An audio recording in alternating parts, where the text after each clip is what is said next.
All right, let's get right into it. OpenAI just had its big developer day, and honestly, the announcements they made were so huge, they've basically sent a shockwave through the entire tech industry. So we're going to dive in and unpack what this massive overhaul really means for everyone. To put it as bluntly as possible, one commentator pretty much summed up the feeling in the room with this quote. The basic idea? All the tools, all the platforms that developers use every single day, well, they might as well be obsolete. Now that is a bold statement for sure. But as you're about to see, this wasn't just about a chatbot getting a little smarter. Oh no. This is about OpenAI trying to rebuild the software world from the ground up with them right at the center of it all. So, is this really a takedown of the tech stack as we know it? Well, the main theme of the day was crystal clear. OpenAI doesn't just want to be an app you use, it wants to be the foundational platform. You know, the place where you start everything, and maybe, just maybe, where you finish it too. And their first big move to make this happen is something they're calling apps in ChatGPT. Just imagine this for a second. Instead of jumping between a dozen different apps on your phone, you just talk to ChatGPT. You could say something like, hey, find me a 3-bedroom house on Zillow that's near a good park, and by the way, tell me what the commute is like. And boom, it does all of that complex work in seconds, all there in one single chat. But the thing that really stole the show, the announcement that got everybody talking, was all about building the next generation of artificial intelligence without having to be some hardcore coder. They rolled out this new tool for making what they call AI agents. So what in the world is an AI agent? Well, think of it like this. It's a custom AI worker that you get to design. It's a workflow that you build visually, kind of like a flowchart, that can figure out what a user is asking for, make decisions, and then actually go and get the task done.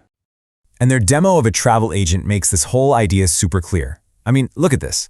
It's like building with digital Legos. A request comes in, right? Then a classifier block, that little guy right there, instantly figures out if the person wants a flight or a whole itinerary. From there, a logic block acts like a traffic cop, sending the request down the right path to either search the web or build out a full travel plan. The amazing thing here is that anyone can look at this and get it. It's a simple, visual way to build some seriously complex AI. But okay, here's the part that's just incredibly clever. The agent doesn't just spit back a wall of text. No way. These things can generate their own custom interactive user interfaces, so that travel agent doesn't just list flight times, it creates a beautiful interactive flight card, maybe even with a background color that matches the destination. And that is a huge step forward. This is all about making AI feel less like a command line and more like a slick, polished app. Now, it all sounds amazing. An easy way for pretty much anyone to build powerful AI, what's not to love? But, with any massive announcement like this, you have to look at both sides, the incredible promise and, of course, the potential pitfalls. And look, OpenAI is selling this vision hard. They're calling their agent builder your all-in-one space to design, test, and launch AI agents visually and fast. It's a tool designed to give people who aren't engineers the power to create some really sophisticated stuff. But this awesome promise comes with the classic question, one that always haunts these so-called no-code tools. Is there a complexity ceiling? It's awesome for building a simple travel agent, but what happens when things get really messy? What happens when you need to handle thousands of users at once, or deal with complicated errors, or keep data super secure? Do you eventually just hit a wall where you have to throw your hands up and call in a traditional programmer to fix it all? And it's probably worth remembering, we've kind of been here before with OpenAI, haven't we? First we had GPT plugins, and they kind of died out. Then came GPTs, which, let's be honest, never really became a huge thing. And now we've got apps in ChatGPT. It really makes you wonder, is this a real evolution, or is it just a shiny new name for a strategy that hasn't quite stuck the landing yet? Okay, so beyond the cool visual builder, OpenAI also rolled out a brand new menu of tools for the professional developers out there. And while these tools are unbelievably powerful, all that power, well, it's going to cost you. Big time.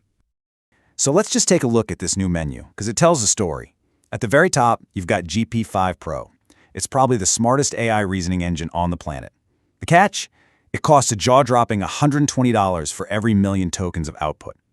Want to use their crazy new video model, Sora 2? That could run you something like $1,800 for just 1 hour of video. Wow.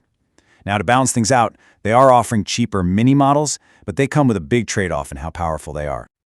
Okay, so when you step back and you put all these different pieces together, the new app platform, the no-code builder, the super expensive APIs, a much bigger, much more ambitious strategy starts to come into focus. A strategy to build not just an app, but an entire operating system for AI. So the theory, which folks at channels like Fireship have been talking about, is that the end game here is to make ChatGPT the central hub that you just can't leave. Kind of like how Windows or macOS became the default for our computers, right? The goal is for ChatGPT to be the essential, indispensable OS for your entire AI-powered life, creating this powerful world that you're totally locked into. And when you look at the evidence, the theory is pretty compelling. The apps, that's the new App Store. The Agent Kit, that's the easy app builder for everyone who's not a coder. Those expensive new APIs, well, that's the kernel, the powerful core engine that makes it all run. And all the new developer tools are there to support the pros. It's like every single announcement was a puzzle piece designed to fit perfectly into this grand operating system strategy. So what are we really looking at here?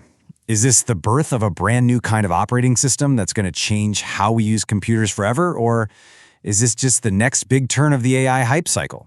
The truth is, the answer isn't going to come from OpenAI's keynotes. It's going to come from what real people, developers, and creators actually build with all these new tools. It's definitely going to be a fascinating year to watch.